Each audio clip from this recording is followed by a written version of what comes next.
Hi friends, कैसे आप सब लोग। चलिए उम्मीद करते हैं बहुत अच्छे होंगे। स्वागत करता हूं आप सभी का यूट्यूब की एक नई वीडियो में। और देख सकते हैं मेरे हाथ में एक कैन है R600A गैस का। और ये जो गैस होती है ये आपकी गैस है फ्लोरान गैस होती है, ultra pure super cold refrigerant है। ये फ्रिज में चार्ज होती है। तो जितनी भी नई फ्रिजें आती हैं अब बन करके, यानी कि अगर आप 2017 से कोई फ्रिज आप परचेज करेंगे 2017 मॉडल की अब तक कोई फ्रिज है तो आपको मिलेगी उसके अंदर ये वाली गैस चार्ज। ये वाली गैस के कुछ बहुत सारे फ़ायदे भी हैं, नुकसान भी है, जो कुछ मैं बताऊंगा इसी वीडियो में। क्या नुकसान इसके हैं, क्या फ़ायदे हैं, सारा कुछ। तो चलिए सबसे पहले हम बात करते हैं इसके नुकसान की। तो ये जो वाली गैस है ये गैस आपकी होती है फ्लेमेबल गैस। तो इस बात को ध्यान रखना है। फ्लेमेबल होने का मतलब ये गैस ज्वलनशील होती है। इसके अंदर आपको 200 ग्राम मिल जाता है इस कैन के अंदर, और अपने मन से आप भरवा भी सकते हैं जितना अगर आपके पास सिलेंडर है तो। अब फ्रिज में चार्ज करने के लिए एक कैन काफ़ी होता है, बच भी जाता है एक कैन के अंदर में। इस गैस को वैक्यूम लेवल से आपको चार्ज अगर करते हैं तो 0 पे जैसे ही जाएगा आपका गैस चार्ज हो जाता है कंपाउंड गैस की रीडिंग के हिसाब से। यानी कि आपको कुल मिला जुला के 30 से 31 पाउंड गैस को चार्ज करना है। यानी कि -30 से लेकर के 0 से 1 पाउंड के बीच में इस गैस को चार्ज करना होता है। अगर पाइप से बात करें तो लगभग 2 से 3 पाइप बहुत ज़्यादा हो जाती है गैस। तो इतना ही आपको चार्ज करना है। इस गैस के कंप्रेसर का जो लोड होता है अगर फ्रिज में आप चार्ज करें 0.5 से 0.7 के बीच में रहेगा। अगर डिफ्रीजर के अंदर चार्ज है तो 1.5 के आसपास जाएगा एम्पियर। तीन सब बातों को ध्यान रखना है। 1.2 से 1.5 के बीच में जाता है एम्पियर अगर आपका डिफ्रीजर है। तो फ्रिज है तो 0.5 से 0.75 के बीच में आपका जाएगा। तो ये आपको चार्ज करने का पूरा सिस्टम है। अगर आप एम्पियर से चार्ज करते हैं तो एम्पियर से, नहीं तो अगर आप क्लैम मीटर से चार्ज करते हैं, नहीं क्लैम मीटर से चार्ज करेंगे एम्पियर देख करके, तो वहाँ पे आपको फ्रिज के अंदर 0.45 एम्पियर रहेगा। और डिफ्रीजर है तो 1.4 से 1.5 या 7 के बीच में आपका रहता है। अब डिफ्रीजर 500 लीटर का है, 300 लीटर का, वो ध्यान देना है, डिफ्रीजर के ऊपर डिपेंड करता है। इसके अलावा अगर प्रेशर से आप चार्ज करें तो काफ़ी बेटर होगा। कंपाउंड गेज के द्वारा आप चार्ज करते हैं तो वहाँ पे आपको चार्ज करना -30 वैक्यूम करने के बाद ही गैस चार्ज करेंगे। तो -30 से लेकर के आपको चार्ज करना है 0 से 1 पाउंड इस गैस को, यानी कि R600A को। इस गैस को चार्ज करने के बाद एक बात याद रखिए, जब भी चार्ज करेगा तो पिन वाल्व लगाएगा। पिन वाल्व जो आपको आता है, गैस चार्जिंग पिन वाल्व मिलता है मार्केट में, 30 रुपये के आसपास का आता है अपने यहाँ। आपके यहाँ क्या प्राइस होगी वो आप पता कर लीजिएगा।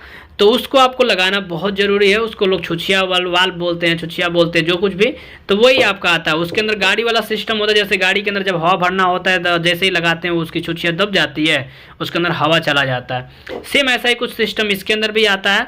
जैसे उस पर आप पाइप को कसेंगे तो पाइप के अंदर एक पिन होता है। पिन क्या करता है, उस छुछिया को यानी कि वाल्व को दबा देता है और उसका जो लॉक सिस्टम है ओपन हो जाता है। और इसके बाद होता क्या, उसमें गैस चली जाती है। जैसे आप पाइप को खोलते हैं तो पिन ऊपर आ जाती है और वाल्व लॉक हो जाता है।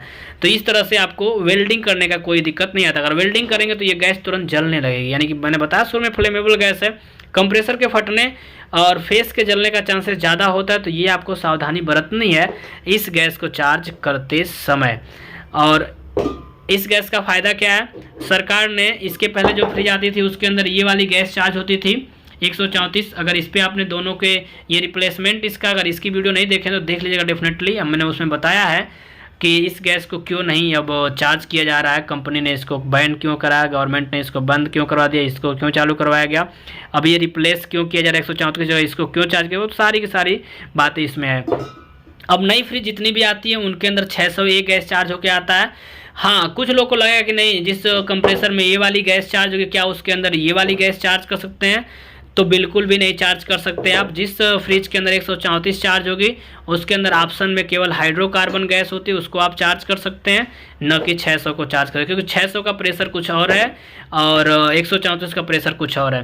तो इसके मैचिंग में जो प्रेशर आती है वो आती है हाइड्रोकार्बन की। तो 134 वाले फ्रिज के अंदर आप हाइड्रोकार्बन चार्ज कर सकते हैं। तो इस बात को ध्यान रखिएगा। और 600A का जो प्रेशर होता है वो अलग प्रेशर है।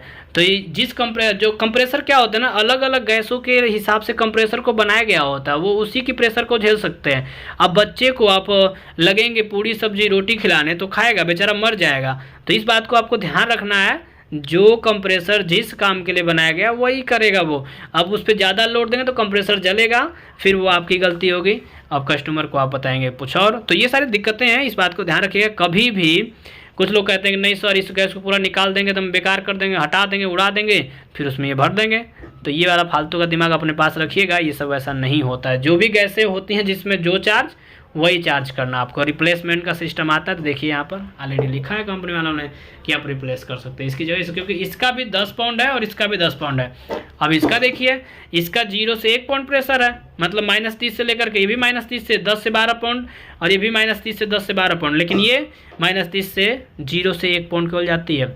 तो अंतर है ना, बहुत अंतर है, इस बात को आपको ध्यान रखना है। ओके, तो नई फ्रिजों में ये चार्ज होकर आती है, क्योंकि ये ओजोन लेयर को कोई नुकसान नहीं पहुंचाती है। अगर बाई चांस ये गैस लीक की तो ओजोन लेयर के पास पहुंचते पहुंचते जल जाए, क्योंकि एलपीजी जैसी गैस है, तो ये नुकसान नहीं पहुंचाएगी। उम्मीद करते हैं आपको वीडियो पसंद आई होगी। कोई भी सवाल सुझाव हो तो कमेंट बॉक्स में कमेंट करिए। चैनल पर नए हैं तो सब्सक्राइब करिए, वीडियो को लाइक करिए, और जिन भी दोस्तों को ज़रूरत हो उनको ये वीडियो ज़रूर शेयर करिए आप। Okay, take care, have a great day. यहाँ पर फार्मूला सारा है, तो आप अगर नोट करना चाहें तो नोट कर सकते हैं।